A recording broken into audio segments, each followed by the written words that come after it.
In this video, we're going to talk about the new HUD verification process that we'll see on some of our sub-assessments, particularly the income, non-cash benefits, health insurance, and disabilities.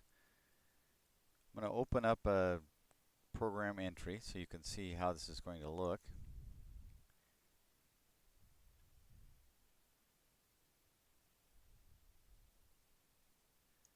You can see as I scroll down to the portion where the income, non-cash benefits, and disabilities are, there's a new icon on the screen that says HUD verification, and it has the red warning triangle indicating that something needs to be fixed here. It's not like the old required fields that you can't continue without fixing it, but it does indicate that we need to do something different. And what the issue is that in the past we only recorded income, non-cash benefits, health insurance, and disabilities when a client specifically said yes. If they said no, we didn't capture a no, we made it an implicit no, or I should say Bowman did, and now we're going to specifically need to say for each income, non-cash benefit, health insurance, and disability type that is in fact something that the client said no to, not something we just didn't collect. So to do this process, the first thing we're going to do is click on the income on the HUD verification icon that's at the top. I want to point out that when we first come into the client, we'll see, for instance, this client has 2 unemployment insurance entries in their record. It reflects that it started at one point, ended at another for $560, and then later started a new amount at $485, and there's a continuity between these. So that's the way we still want to represent our income, non-cash benefit, disabilities, and health insurance. We want to show that history.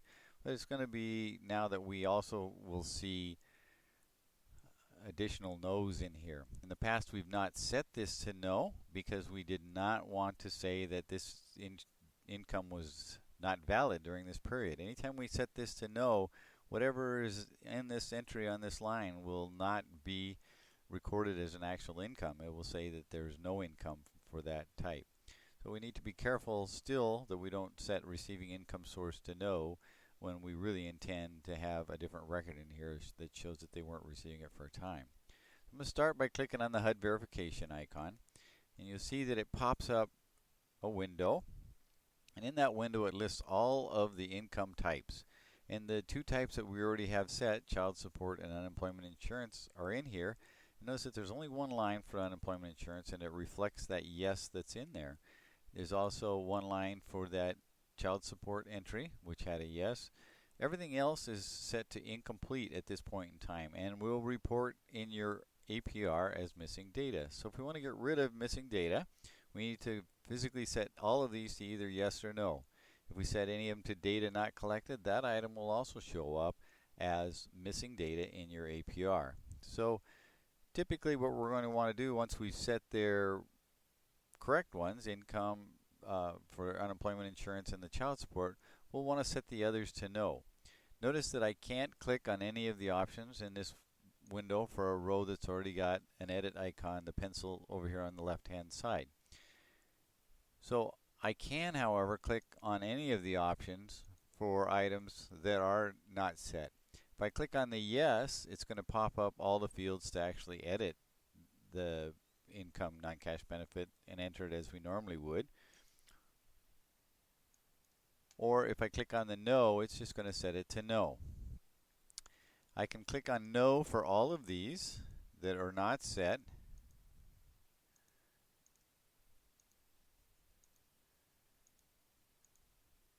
And then I can save this. When I save this, notice now that all of these get the edit icon or the pencil. And in the background here you see that the HUD verification now has a green check mark by it. So I've satisfied the HUD verification for this one single sub-assessment. The other thing that's happened is in the background here, my monthly income now has 16 entries in it, and most of those are no's for receiving income source. So I have to scroll through here one screen at a time to see the older ones that were a yes, and those are my yes entries that are in here. The interesting thing on this is if you look at the next item, non-cash benefits, it shows veterans medical services, and it also shows the veterans medical services in the health insurance. Veterans medical insurance, along with a couple of other non-cash benefits that we listed in the past, have been moved to the health insurance section. And so right now they're showing up in both. My understanding is that this is going to get cleaned up later by Bowman and it'll only show up in the health insurance. But I also want to demonstrate that when I click on the HUD verification for the non-cash benefits, that the only items that come up in here are the HUD listed ones for non-cash benefits. That veterans medical assistance is not currently a HUD value, and it's not a non-cash benefit, so it doesn't show up in this list at all. So this is only going to verify those values that are specifically HUD values, which is all that we should have in here. And like I said, this will have to be cleaned up a little bit later. So again, when I go here to click, I can click on the nose for each of these.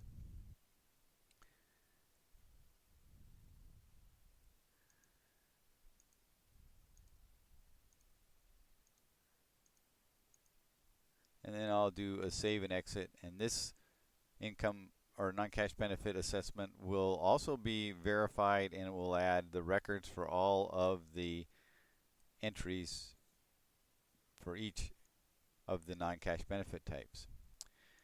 What's going to be a little bit different is the health insurance area. So if I click on HUD verification for health insurance, remember if I click on a yes, it's going to pull up the item for me to be able to edit and to enter the start date, end date, and other characteristics for that Medicaid.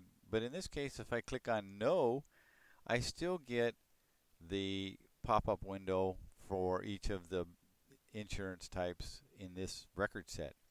And the reason for that is you see that there are a couple of these that are HOPWA values. So if I am in a HOPWA program, I need to actually, on no's, be able to respond to why I answered a no and give a note in here about private pay insurance. This is not a HOPWA program, so in this case I'm going to go ahead and click Save without making any changes to those fields. They don't apply, and notice that the Medicaid record is fixed. Now I have to do this for each of the other health insurance types that the client said they didn't have. I click No and then Save, No and Save, all the way through all of the health insurance types.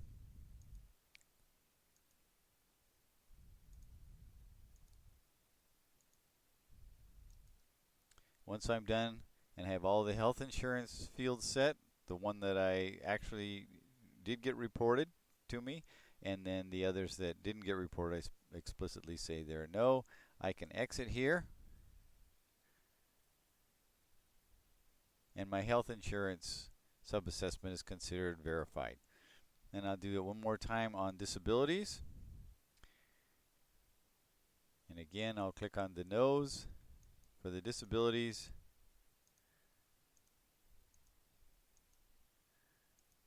And save and exit all of those so I have my explicit no's. And I get a warning here that the disability type for one of the records is incomplete. I'll go back to here. Oh, and what has happened here is that the no was not recorded. This is on the disability determination.